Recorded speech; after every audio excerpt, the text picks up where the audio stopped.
పోతుడి గారి సతీమణి శ్రీ చింతకాయల పద్మావతి అమ్మ గారికి ముందుగా 1 మరియు 2 వార్డు ప్రజలందరి తరపున నమస్కారాలు తెలియజేసుకుంటున్నాం. మరి అలాగే ఈరోజు ఈ కార్యక్రమానికి ఇచ్చేసినటువంటి మాజీ చైర్మన్ ఆదిలక్ష్మి గారికి, కౌన్సిలర్ గారికి, అలాగే ఇక్కడికి ఇచ్చేసినటువంటి వివిధ వార్డు ఇన్ఛార్జీలందరికీ కూడా 1 మరియు 2 వార్డు ప్రజలందరికీ కూడా పేరు పేరున నమస్కారాలు, ధన్యవాదాలు తెలియజేసుకుంటున్నాం.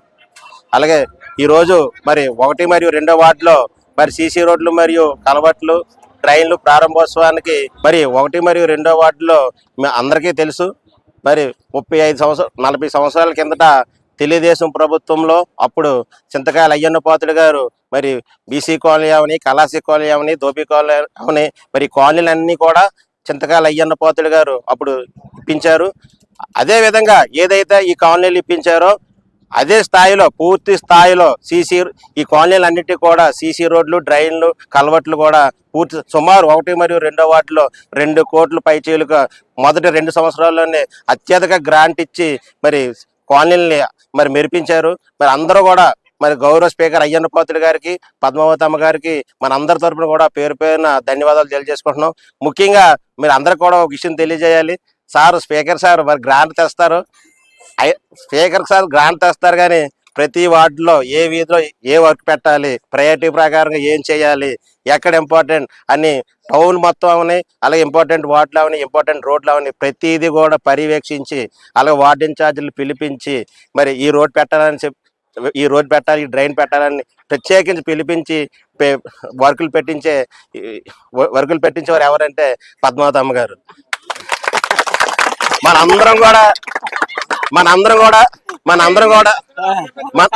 కూడా స్పీకర్ సార్ గ్రాంట్ ఇచ్చినప్పటికీ మరి అత్యధికంగా మనకు వర్కులు ఇచ్చిన వారు అయితే పద్మావతి అమ్మ గారే.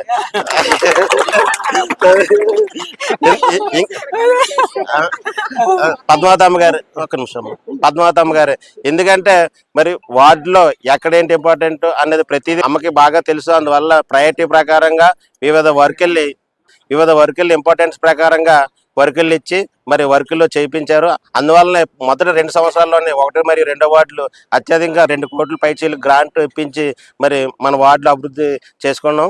అదేవిధంగా మరి పద్మావతి గారికి ఈ విధంగా మనందరి తరపున నేను ఒకటి తెలియజేసుకుంటున్నాను. మనందరం కూడా ఎవరో ఒకరిని ఆదర్శంగా తీసుకుంటాం. ఏ రంగంలో అయినా సరే, విద్యా రంగంలో కానీ, రాజకీయ రంగంలో కానీ, ఏ రంగంలో అయినా సరే మనం ఆదర్శంగా తీసుకుంటాం.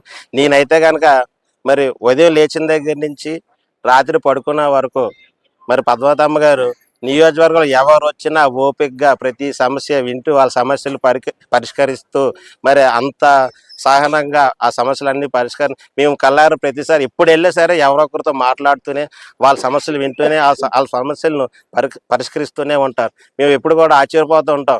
అమ్మ ఈ వయసులో ఇలా చేస్తున్నారంటే మనం ఇంకెంత చేయాలి, ఇంకా ఉత్సాహంగా చేయాలి. నేను ఏదైనా ఆదర్శంగా తీసుకున్నానంటే ఒక గురువుగా, ఒక తల్లిగా పద్మావతి అమ్మ గారిని ఆదర్శంగా తీసుకున్నా తెలియజేసుకుంటూ మరి ఈ విధంగా మరి 1 మరియు 2 వార్డులో వచ్చి మరి ఈ ప్రారంభోత్సవ కార్యక్రమానికి వచ్చేసినటువంటి పద్మావతి అమ్మ గారికి, ఆదిలక్ష్మి గారికి, అలాగే అత్యధిక గ్రాంట్లు ఇప్పించినటువంటి స్పీకర్ సార్కి, పద్మావతి అమ్మ గారికి, విజయానికి, రాజేశ్వర బాబుకి అందరూ కూడా పేరు పేరున ధన్యవాదాలు తెలియజేసుకుంటూ సెలవు తీసుకుంటున్నాం.